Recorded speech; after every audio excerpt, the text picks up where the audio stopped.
कपड़े धोने वाली बहू। शादी के पहले से ही विभा को कपड़े धोने का बड़ा शौक था। कभी नल के नीचे तो कभी तालाब के पास। अरे मेरी नीली वाली लुंगी नहीं दिख रही है। विभा की अम्मा, कहाँ रखी है लुंगी? अरे वो तो विभा ने परसों ही धोकर रखी थी आपकी अलमारी में, देखो वहीं होगी। वो ना मैंने आज धो दी, मुझे लगा कि गंदी हो गई होगी। अरे कैसे गंदी हो गई थी? उसे तो मैंने पहना भी नहीं। हे भगवान, इस लड़की के कपड़े धोने की आदत से परेशान हो गया हूँ मैं। जितना तो घर में राशन नहीं आता, उससे कहीं ज्यादा डिटर्जेंट पाउडर का खर्चा है। इसकी शादी करवा दो, शादी जाए अपने घर में ही करे काम, फिर चाहे घर के कपड़े धोने हो या पूरे गांव के। हाँ ठीक बोल रही हूँ, देखता हूँ मैं कोई लड़का। वो दिन भी आ जाता है जब विभा को देखने लड़के वाले आ जाते हैं। लड़की मुझे अच्छी लगी। होने वाली सास कहती है, बेटी अगर कुछ पूछना है तो पूछ लो। वैसे तो हमारी लड़की बहुत ही शर्मीली है, जो बोल दो वो मान लेती है, इसे क्या पूछना होगा। अरे कैसी बात कर रही हो माँ, मुझे इन लोगों के घर रहना है, सवाल तो कई है। हाँ हाँ बेटा, पूछ लो ना, क्या पूछना है। आप लोगों के घर कपड़े कौन धोता है? सास का मुंह बन जाता है। देखो, अगर तुम ये कहना चाहती हो कि तुम्हें कपड़े धोने नहीं आते तो सुन लो, कपड़े मैं ही धोती हूँ, लेकिन तुम्हारे आ जाने के बाद मैं रुमाल तक नहीं धोऊंगी। अरे चुप रहना भाग्यवान, बहू बेचारी घर आई नहीं, उसे डराना शुरू कर दिया। वो क्या है ना बिटिया, अभी तक तो ये कल्लू की माँ ही धोती थी, लेकिन अब तुम्हारे पापा तो दहेज में वॉशिंग मशीन देंगे ही। तभी विभा की माँ बोल पड़ती है, सवाल भी पूछा तो क्या। वैसे भाई साहब, मशीन की तो फिर भी कपड़े धोने की कैपेसिटी होती है। मतलब जो बिटिया दे रहे हैं ना विभा, इसे कपड़े धोने का बहुत शौक है। ये आप लोगों के क्या, आस पड़ोस गांव मोहल्ले सबके कपड़े धो दे और उफ तक ना करे। बाहर देखा नहीं आपने कितने कपड़े सूख रहे हैं? सब हमारी बिटिया ने ही तो धोए हैं। बस भी करो ना माँ, शर्म आ रही इतनी तारीफ सुनकर। और तो और एक दाग निकाल कर दिखाओ तो मान जाऊं। हाँ अच्छा, माफ करना बेटा, मैंने गलत समझा। हमें तो रिश्ता बहुत पसंद है। और ऐसे जुड़ जाता है रिश्ता कपड़े धोने का शौक रखने वाली विभा का। उसकी शादी हो जाती है कोयला फैक्ट्री में काम करने वाले कल्लू के साथ। शादी के बाद अचानक विभा चिल्लाती हुई सास के पास आती है। सासू माँ, अरे सासू माँ कहाँ है आप? ये तो धोखा है, धोखा दिया आप लोगों ने मुझे। इसे ससुर के चक्कर के बारे में पता चल गया। अरे तो उसमें तुझे क्यों धोखा मिला है? अरे नल में पानी नहीं आता, कपड़े कैसे कब धुलेंगे? अच्छा, तू पानी नहीं आ रहा उसकी बात कर रही है। तो आपने क्या सोचा? कुछ नहीं। अच्छा, तेरी माँ ने कहा था कि कपड़े धोने का शौक है तुझे, याद आया मुझे।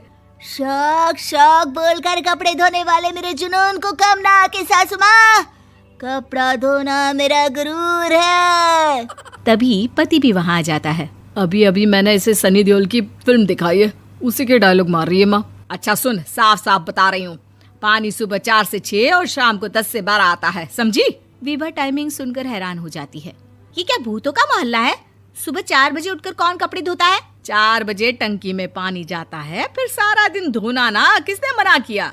अरे कैसी बात कर रही हैं? 200 लीटर की टंकी में कितने कपड़े धो लूंगी मैं? सुबह ही उठ जाऊंगी मैं। अब क्या था, विभा सुबह 4 से लेकर रात के 12 बजे तक कपड़े ही धोती रहती। एक रोज सास पड़ोस से निकलकर कहीं जा रही होती है कि साथ वाली कहती है, हाँ कल्लू की माँ, जरा ये बताओ कि 2 साड़ी है, 2 ब्लाउज और एक पेटीकोट और एक नाड़े वाला लंबा कच्छा। हाँ तो? अरे तो क्या, कितना लोगी धुलाई ये बताओ। धोबन दिख रहे हैं हम क्या? हमारे पति सरकारी नौकरी से अभी रिटायर हुए हैं और बेटा सुपरवाइजर है कोयला फैक्ट्री में। धोबन समझ रखा है हमें? हाय रे कल्लू की अम्मा, माफ कर दो, वो तो मोहल्ले में यही सब बता रहे थे कि तुमने बहू को कपड़ा धुलवाने के काम में लगा दिया है। सास को पड़ोसन की बात सुनकर गुस्सा आ जाता है। वो घर पहुंचती है जहां घर के बाहर ही इतने सारे कपड़े सूख रहे होते हैं जितने कि किसी धोबन के घर पर। अरे ओ कल्लू की दुल्हन, बाहर निकल। माँ जी यहीं आ जाओ, बाथरूम में चादर धो रहे हैं हम। अरे अभी हम धोते हैं, तुमको बाहर निकलो। ये आस पड़ोस वाले बोल रहे हैं कि हम बहू से कपड़े धुलवा कर उसे कपड़ा धोने वाली बना दिए हैं। अरे छोड़ो ना माँ जी, किन लोगों की बातों में आती हो? आस पास के लोगों का तो काम ही होता है कि वो किसी तरह सास बहू को लड़ा दे। बहू सारे घर के कपड़े धोती है, ये क्या कम है? बोलिए। सास को भी लग जाता है कि वो बहू का ये सनकीपन नहीं छुड़वा सकती, इससे अच्छा है कि खुद ही चुप हो जाए। एक रोज सास और बहू मंदिर जाते हैं, जहाँ सास की साड़ी वहाँ खड़ी भीख मांगने वाली से मिलती है। माँ जी क्या बात है, आपकी साड़ी उस भिखारन से कितनी मिल रही है ना? हाँ हाँ, देखो तो दोनों की साड़ी मिल रही है। क्या बात है कल्लू की अम्मा, तुम खुद को तो अफसर की बीवी बताती हो और ऐसी सिंपल सी प्लेन साड़ी पहनकर घूमती हो। सिंपल और प्लेन नहीं है ये साड़ी। तो क्या सोने के धागे से फूल बने हैं? कुछ भी सासू माँ, कुछ भी।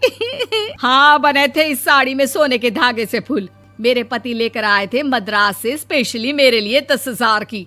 ताहे भाई साहब इस भिखारन के लिए भी सेम टू सेम साड़ी लेकर आए होंगे 10,000 की। सास उस वक्त तो कुछ नहीं कहती, लेकिन बहू के साथ घर आती है और अलमारी से एल्बम निकाल कर लाती है। ये साड़ी देख रही है, ये वही साड़ी है जिसे मैंने अभी पहना था। इस साड़ी में ये जो चमकदार फूल दिख रहे हैं ना, ये सोने के धागों से काढ़े गए हैं। लेकिन तू लोकल वॉशिंग मशीन ब्रश से घिस घिस कर सारे फूलों को निकाल कर साड़ी प्लेन कर दी। मुझे माफ कर दीजिए सासू माँ। और तो और, जब मैंने तुझे तेरी गलती के लिए कुछ नहीं कहा, लेकिन तूने तो सबके सामने मेरा मजाक ही बना दिया। क्यों? बहू को समझ में आ जाता है कि अब से उसका कपड़े धोना बंद।